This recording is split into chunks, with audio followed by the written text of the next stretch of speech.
apa kabarnya hari ini? Masih baik-baik aja kan? Di video kali ini, kita lanjutkan lagi alur BTTH-nya ya. Oke, nggak usah lama-lama lagi, kita langsung aja ke ceritanya.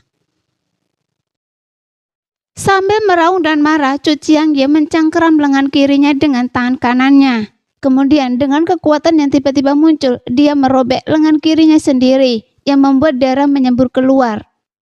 Pada saat ini, lengan kirinya tampaknya telah menjadi kuas kelahiran kembalinya yang baru. Pada saat yang sama, wajah Cu Ciangye berubah menjadi pucat. Sekarang dia juga harus menggunakan metode yang lebih menyeramkan. Dan dia segera menulis beberapa kata kematian berwarna merah darah, berturut-turut dengan darahnya sendiri.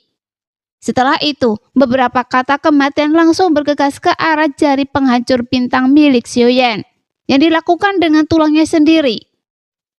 Namun, sebelum menggunakan keterampilan bertarung tubuh surgawi penguasa 10.000 bintang, Xiaoyan telah mengalami banyak kerusakan pada tubuhnya dalam pertempuran sebelumnya. Jadi bisa dibayangkan betapa kuatnya dia sekarang.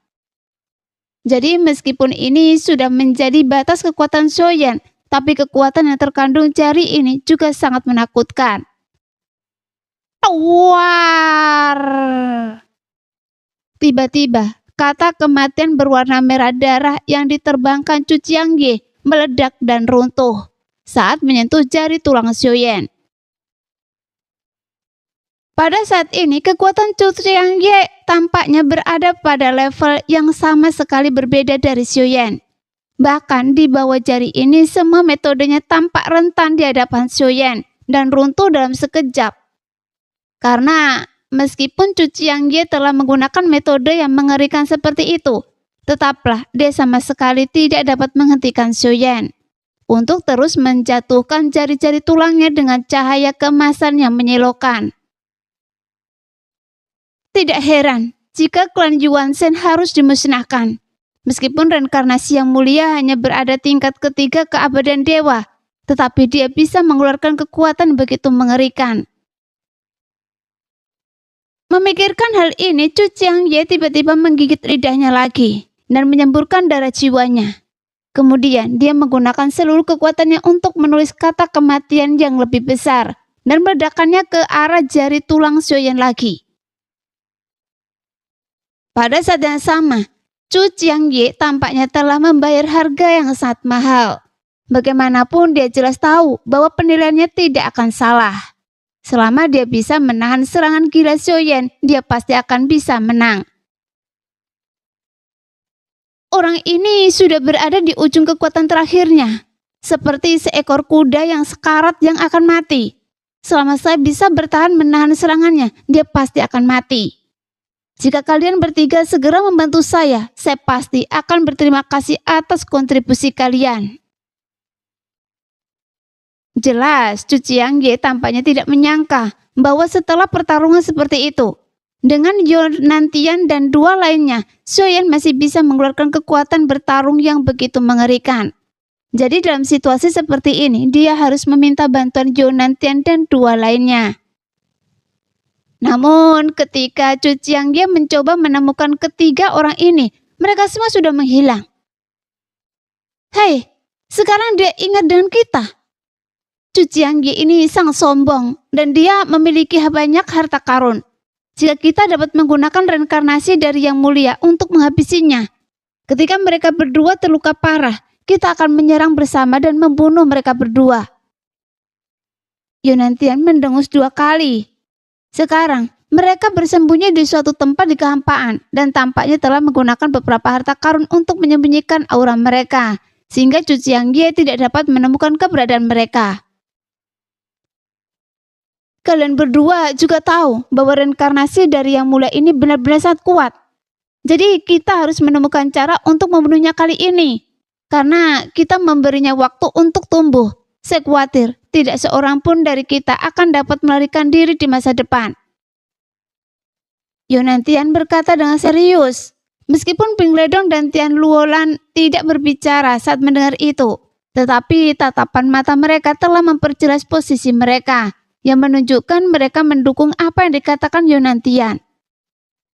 Bagaimanapun, Chu Jiangye sangat sombong, sehingga mereka bertiga ditakdirkan untuk tidak membantunya.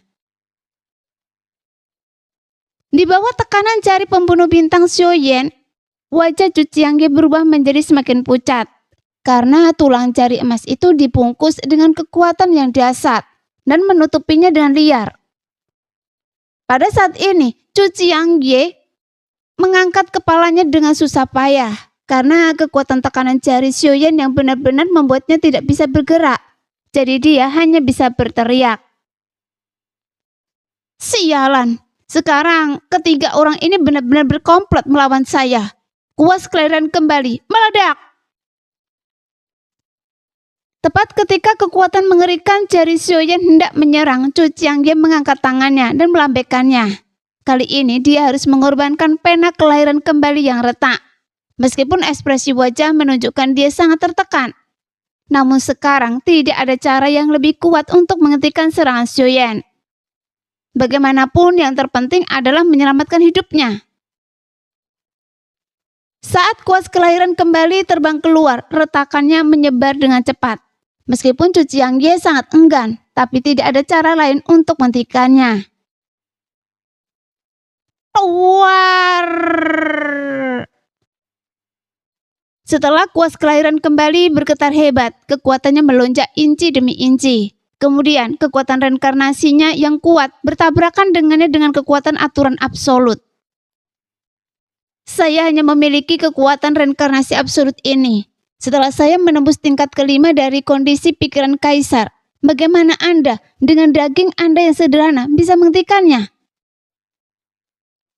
Di bawah raungan marah Chu Jiangye, tulang jari Xiaoyan bergetar hebat saat ini, dan sebuah retakan tiba-tiba muncul di tulang jari Xiaoyan. Sehingga Chu Jiangye yang melihat pemandangan ini menunjukkan kegembiraan di matanya. Karena selama dia bertahan sedikit lebih lama, Xiaoyan akan pingsan di depannya. Sekarang, Anda akan mati. Meskipun krisis sebelumnya membuat Chu Jiangye membayar harga yang sangat mahal. Tapi untuk membunuh Xiaoyan, dia bahkan mengorbankan pena kelahiran kembali yang selalu bersamanya. Tetapi tampaknya selama dia bisa membunuh Xiaoyan, dia bisa menerima kerugian tersebut. Lagi pula, dibandingkan dengan Yonantian dan dua lainnya, Chu Jiangye berbeda dengan mereka. Karena dia memiliki niat membunuh yang nyata terhadap Xiaoyan. Dan dialah yang ingin membunuh Xiaoyan. Bahkan jika saya mati kali ini, saya pasti akan membawa Anda pergi bersama.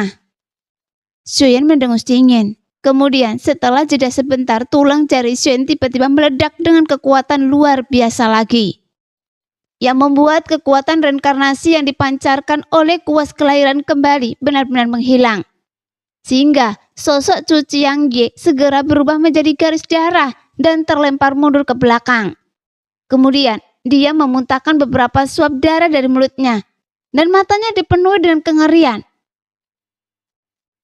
Bagaimana mungkin ini bisa terjadi? Dari mana dia mendapatkan kekuatan yang begitu kuat? Pada saat ini, Chu Jiangye terus terlempar mundur dengan keras sebelum dia menabrak sesuatu. Ketika dia mengangkat kepalanya untuk melihat di sekitar, dia mendapati dirinya jatuh ke telapak tangan tulang Xiaoyan. Pada saat yang sama, 5 tulang jari putih Xiaoyan menutupinya seperti sangkar dari segala arah. Kemudian jari-jari itu meremas Chu Jiangye dengan keras. Jelas, ini adalah kekuatan penuh Xiaoyan, dan dia menggunakan teknik menggenggaman tangan terakhirnya. Di bawah suara bergerumu yang memekakkan telinga, nyala api yang bercampur dengan kekuatan telapak tulang Xiaoyan tiba-tiba meledak. Xiaoyan bahkan menghancurkan tubuh super raksasanya sendiri untuk membunuh Chu Jiangye. Sehingga saat kerangka besar Xiaoyan runtuh dan meledak, itu langsung membentuk kekuatan penghancur yang belum pernah terjadi sebelumnya. Untuk mencoba untuk membunuh Chu Jiangye sepenuhnya dengan gerakan mematikan seperti itu. Tepat ketika kerangka raksasa itu hancur, sosok Xiaoyan juga melesat keluar dari dampak ledakan tersebut.